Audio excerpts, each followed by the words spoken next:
Salam, hörmətli izləyicilər. Zəhmət olmasa bu videonu bəyənin və YouTube kanalına abunə olun ki, daha çox şəxs bilsin.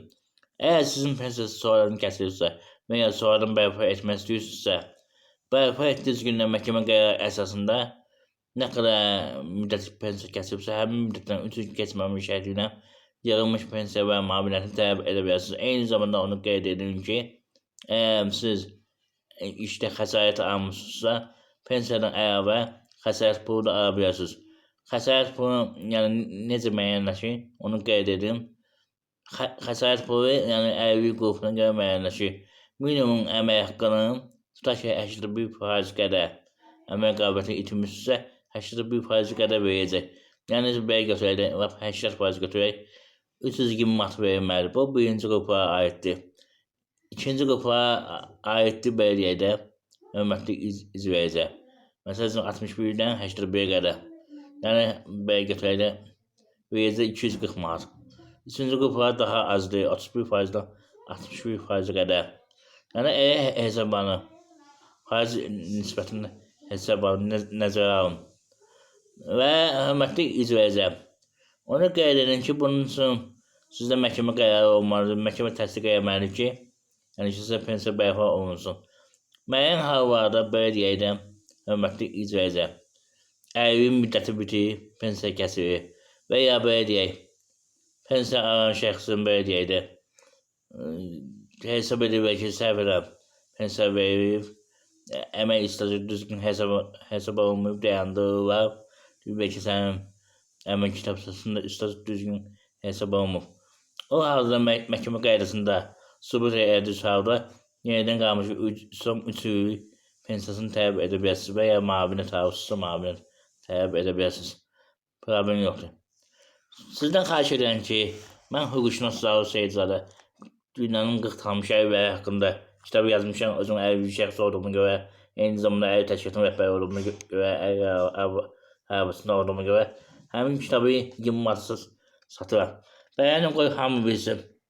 Hörmətli izləyicilər, mən deyərsiniz ki, yaxşı, bu pensiyanı biz nətər bərpa edək, düzgün hesablamı, əmək haqqı, deyir ki, staj düzgündür. Əgər siz bir yerdə işləmişsinizsə, kötü yoxdursa, o halda yenə məhkəmə qaydasında sübut etmək olur. Əsasən bu ona görə baş verir ki, hörmətli izləyicilər, belə deyək də, işlədiyi qurum Dövlət Sosial Müdafiə Fonduna ödəniş etmir. Yəni belə deyək, o diləcəsi köçürməyə götürüb və yaxud başqa yerə xərcləyib ödəniş etməyib. Ona görə avtomatik sistemə vurur ki, sənin adın falan şirkətdə yoxdur, işləməlisə, falan idarədə yoxdur. Belə bir halda siz 2 nəfər, 3 nəfər şahid tapmaq üçün falan yerdə, biz bir yerdə işləmişik, məhkəməyə iddia verə bilərsiniz və təmin etdirə bilərsiniz. Onun yolları var. Nəzərə alın. Əsas məsələdən biridir. Misal üçün qeyd edim, tutaq ki, sizin pensiya 2022-ci may ayında kəsib, məsəl üçün belə götürək də, may ayının 25-i kəsib və yaxud da 20-ci kəsib. Siz də belə deyin, məhkəməyə vermişsiniz, sübut etmişsiniz ki, sizə pensiya verilməlidir və həmin müddətdə belə deyək də, misal üçün deyəm, may ayının 20-sinə qədər təsdiq olunub məhkəmə qərarı. Həmin müddətdə verilməlidir sizə. Yəni müraciət edilməsiniz, iddia verməlisiniz ki, 2025-ci yanvar, may ayının 20-sinə qədər iddia verməlisiniz ki, bəs mənə falan qədər pul ödənilsin. 3 ildir mənim pulum verilmir. Tutaq ki, məsəl üçün deyəm, hesab edirsiniz 300 manatdan, 300 manatın nə qədər edirsə 36 aya, onu tələb edirsiniz o formada.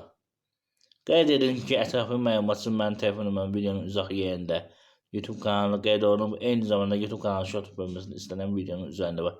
Telefon nömrəndə, kart nömrəndə. Onlayn qaydada yəni telefonla məsləhət ala bilərsiniz. Qeyd edin ki, YouTube kanalına abunə olan şəxslər üçün telefonla hüquq məsləhətinin verilməsi 10 manatdır. Nəzərə alın, hörmətli izləyicilər. Əsas məsələlərdən biri odur ki, yəni evdə çıxmadan məsləhət ala bilərsiniz. Buna imkan var. Nəzərə alın. Və onu qeyd edin ki, insan müddəti gələ buraxmasın. Hüquqda əsas məsələ budur ki, müddəti buraxmayın. Əlillik və pensiyadan bir şey qeyd etmək istəyirəm ki, insanlar dəfələrlə Gördük ki sosyal müdafiə naziri pensiyası müraciət edir. İmtina verdi, dedi sənə əlvi düşmür. O halda təzədən müraciət edir, təzədən eləmir. Sizin müddətiniz gedir. Yəni xəstəxanada yatma müddəti.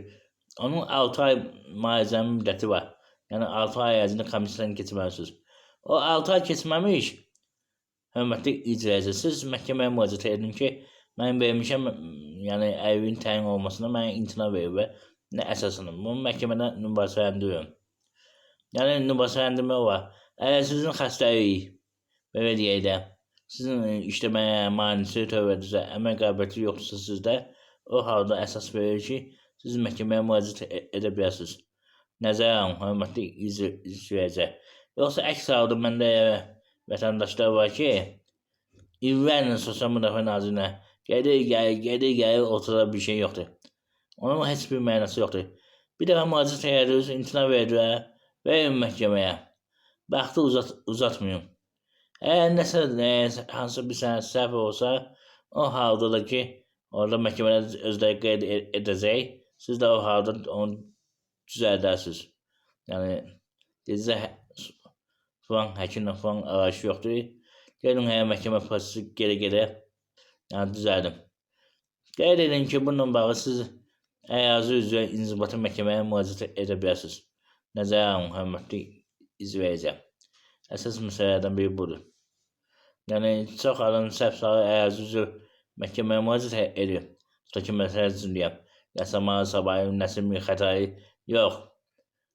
Məsələ üçün Bakı şəhərində yaşayırsınızsa, Bakı şəhər inzibati məhkəməsinə müraciət edin. O halda da bilinəcək. Yəni, sizin iddia təmin olma məsələsi. Onu da qeyd edin ki, vətəndaşlar mənə sual verir ki, bəs biz məhkəməyə ərizə vermişik, nə vaxt bizi çağıracaq? Qeyd edin ki, ərizə verildiyi gündən, dəftərxanaya daxil olduğu gündən 15 iş gün ərzində, yəni daha düzgün qanunvericidə yazılıb 15 gün ərzində. 15 gün ərzində, yəni sizə hakim təyin olunmalıdır. Artıq məhkəmə nə vaxt işə baxacaq, onun da hakim təyin edir vaxtı. Öz işinə uyğun olaraq. Nəzərə alın. Sonunda bir daha xatırladıran hörmətli izləyicilər. Zəhmət olmasa videonu bəyənin, dəstək olun, YouTube kanalına abunə olun, imkan daxilində. Və kimsə istəsə kanala iyanə də edə bilər imkan daxilində. Və onu da qeyd edin ki, bayaq qeyd etmişdim. Mən əlvi olan şəxsəm, əlvi arabasında dünyanın 40 tanınmış əlvi haqqında belə bir motivasiya kitabı hazırlamışam. Həmin kitabı 20 manat satıram. Zəhmət olmasa bu videonu bəyənin, qoy hamı bilsin. Dəstək ol bir-birimizə. Diqqətinizə görə çox sağ olun. Mən bilirəm ki, bu videonu hörmətli izləyəcək. Ən çox yaşlı şəxslər pensiya alanına baxacaq, əlvi olan şəxslər baxacaq. Ona görə bir-birimizi başa düşərək dəstək olaq. İmkan daxilində. Diqqətinizə görə sağ olun. Sağ olun.